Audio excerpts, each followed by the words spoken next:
Assalamualaikum warahmatullahi wabarakatuh. Nama saya Romzul Fanani, Prodi KPI kelas C semester 6 mata kuliah Public Speaking. Nah, di sini saya akan sedikit memberikan motivasi dan inspirasi untuk terus bagaimana masyarakat itu mempertahankan budidaya pohon pisang yang selama ini mereka sempat berhenti karena ada beberapa masalah, mulai dari masalah harga gabahnya yang naik dan juga virus yang menyerang pohon pisang, dan juga persaingan harga pasar serta masalah-masalah yang lainnya. Untuk itu kita lanjut ke video saya yang selanjutnya.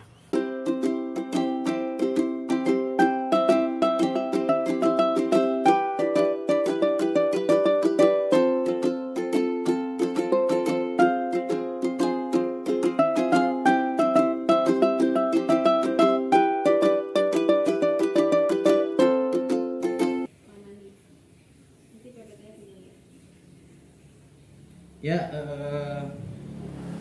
pemateri kedua Romsul Fanani dengan tema pertanian dipersilakan.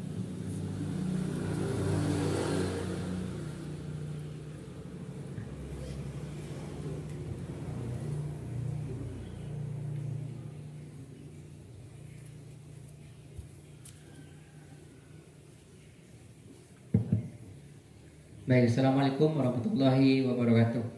Waalaikumsalam warahmatullahi wabarakatuh. Langsung saja saya akan sedikit menjelaskan tentang pertanian dan mengapa minat bertani kepada masyarakat ataupun generasi milenial itu menurun. Yang pertama, kita ke pengertian terlebih dahulu, yaitu pertanian adalah kegiatan memanfaatkan sumber daya hayati yang dilakukan oleh manusia untuk menghasilkan bahan pangan yang nantinya juga akan tentunya dikonsumsi oleh manusia itu sendiri, dan juga menghasilkan bahan-bahan industri ataupun sumber energi, serta untuk mengelola lingkungan hidupnya. Jadi selain kita merawat diri kita untuk bertani, yaitu kita secara otomatis juga merawat lingkungan yang ada di sekeliling kita, menjaga dan memanfaatkan lahan-lahan yang kosong di lingkungan kita. Kemudian yang kedua, mengapa kita perlu memajukan pertanian ataupun mengangkat marwah petani? Karena pertanian mempunyai peran yang sangat penting dalam membangun perekonomian nasional dan juga termasuk perekonomian daerah. Karena sektor pertanian ini berfungsi sebagai penyedia bahan pangan untuk ketahanan pangan masyarakat. Nah, bahkan saya tertarik kepada semboyan yang sudah sering kita dengar, yang berbunyi petani adalah tulang punggung negara. Karena kenapa? Karena para petani inilah yang menyediakan bahan-bahan pangan ataupun bahan industri yang nantinya juga akan dikonsumsi oleh rakyat Indonesia. Maka ini dikatakan tulang punggungnya negara di sektor pertanian. Kemudian kita yang ketiga, kurangnya minat bertani ini disebabkan karena 4 hal. Yang pertama yaitu rusaknya harga pasar, dan yang kedua cuaca yang tidak stabil, melambungnya harga pestisida, dan yang terakhir gengsinya generasi milenial. Kita ke yang pertama terlebih dahulu, rusaknya harga pasar. Saya berikan contoh di daerah saya itu dulunya 2 tahun yang lalu mayoritas petani menanam pohon pisang karena harganya yang sangat tinggi. Bahkan ada salah satu warga yang bisa menghasilkan 15 juta dalam satu bulan. Akan tetapi beberapa tahun terlebih dahulu, beberapa tahun kemudian, mungkin masa-masanya sekarang ini, mereka sudah menurun minatnya untuk bertani pohon pisang tersebut karena rusaknya pasar.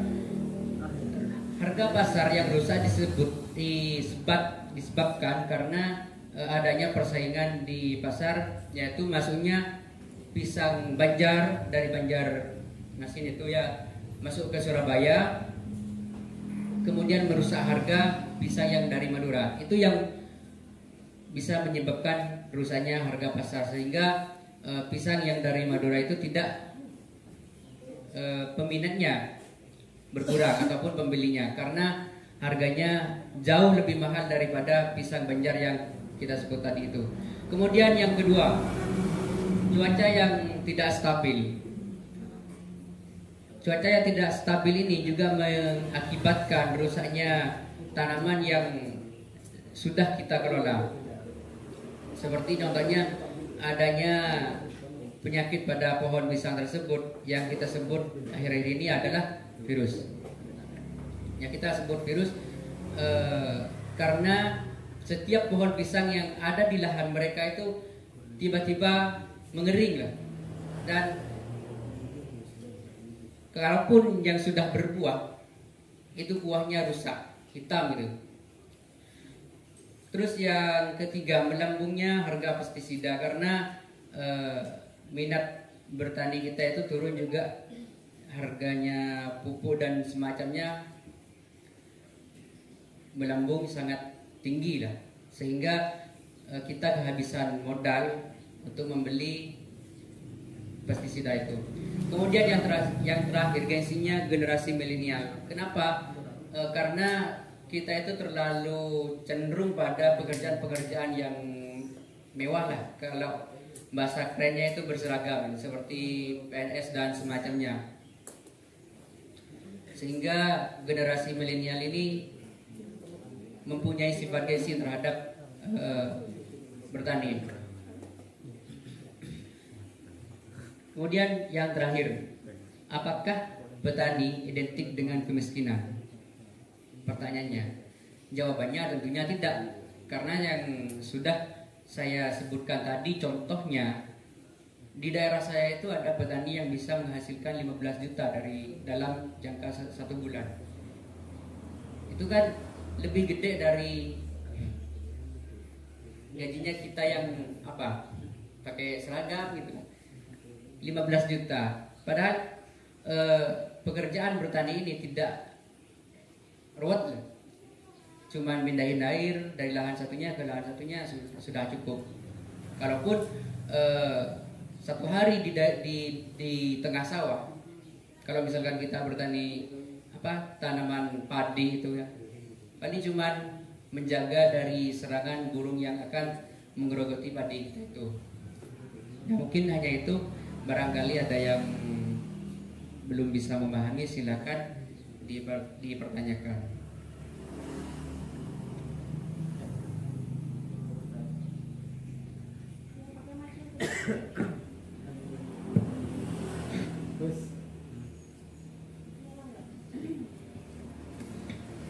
Baik, bismillahirrahmanirrahim.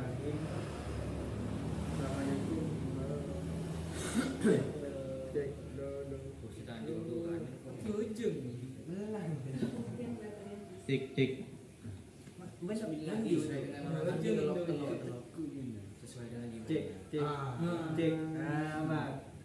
Cek. Gini aja mas. Dosa mik. Baik, bismillahirrahmanirrahim. Cek. Ini membahas tentang petani. Orang aja udah. Ini membahas tentang pertanian. Justru kalau dalam kehidupan masyarakat merupakan suatu penghasilan yang profesi yang udah lumrah. Maksudnya ya kebanyakan masyarakat mobil khusus di Madura emang perekonomiannya lewat petani. Tapi yang menjadi perhatian sekarang ini adalah regenerasi daripada industri petani itu.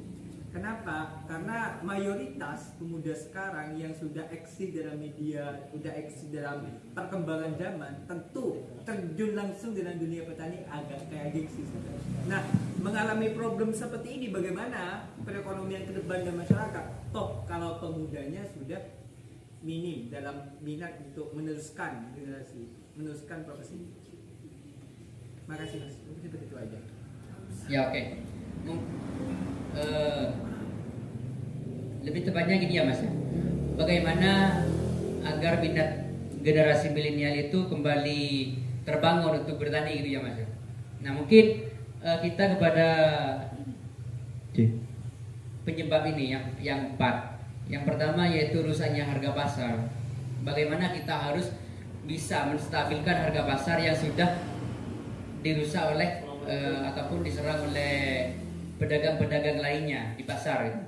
Kemudian mungkin kita tidak bisa membuat cuaca ini menjadi stabil, tapi bagaimana caranya kita bertani yang tidak, istilahnya tidak memilih cuaca.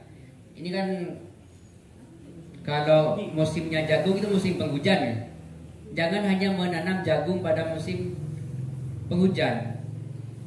Beberapa bulan lalu saya berkunjung ke Tuban, ke Kecamatan Palang, Desa Ngimbang, Ngimbang desanya.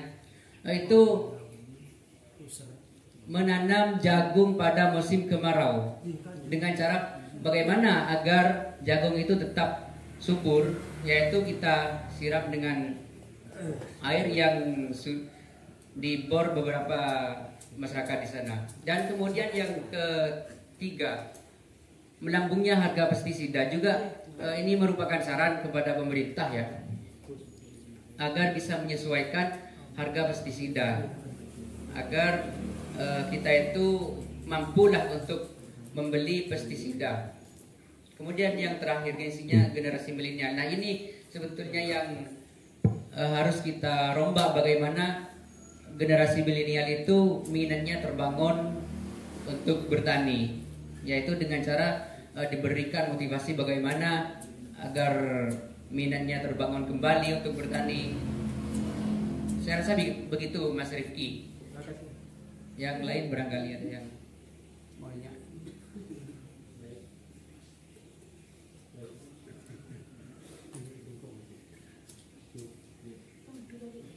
Cek. Cak rokok, mana rokok ini?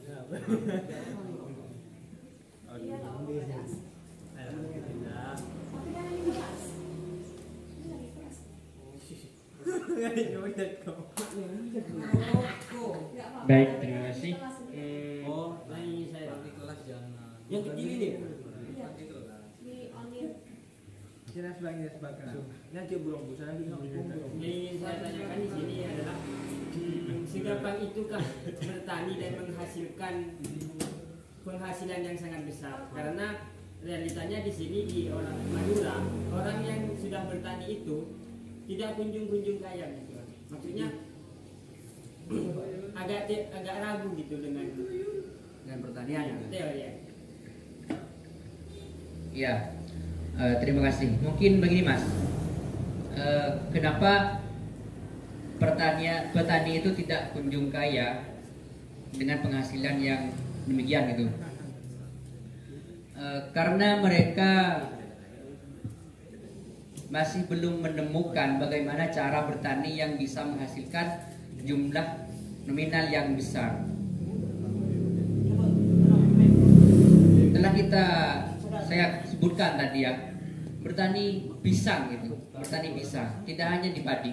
Kalau di jagung itu mungkin hanya bisa memenuhi kebutuhan hidup petani itu sendiri dalam sehari-harinya. Tapi kalau pisang sudah ada contoh yang saya sebutkan tadi itu 15 juta setiap bulannya. Itu kan bukan cuma lumayan. Kemudian yang masih belum ditemukan di jagung, kenapa mereka hanya menanam menanam jagung yang dengan jumlah yang sangat pas dari musim ke musim untuk dikonsumsi mereka sendiri? Karena keterbatasan lahan sebetulnya. Mereka tidak mempunyai lahan yang cukup banyak ataupun cukup luas untuk dijual ke pembeli itu, Mas. Ya, ya.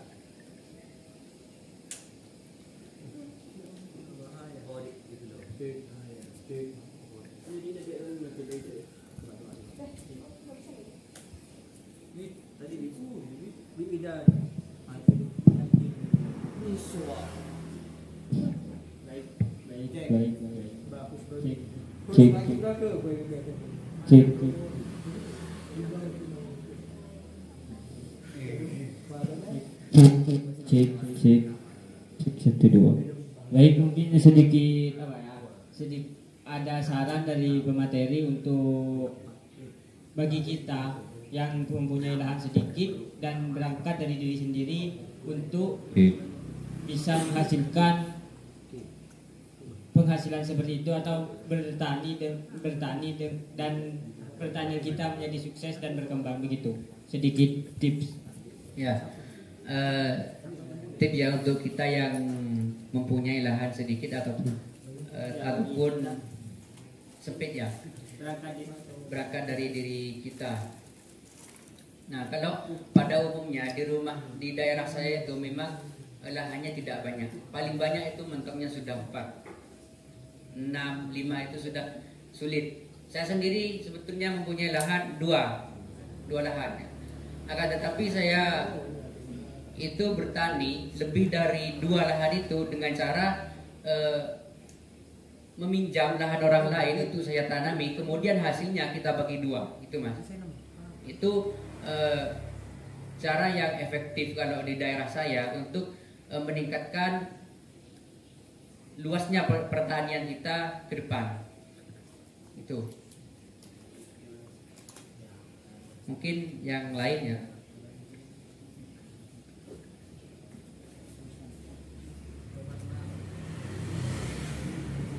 Kalau sudah tidak ada, saya akhiri. Kurang lebihnya mohon maaf. Assalamualaikum warahmatullahi wabarakatuh. Cek.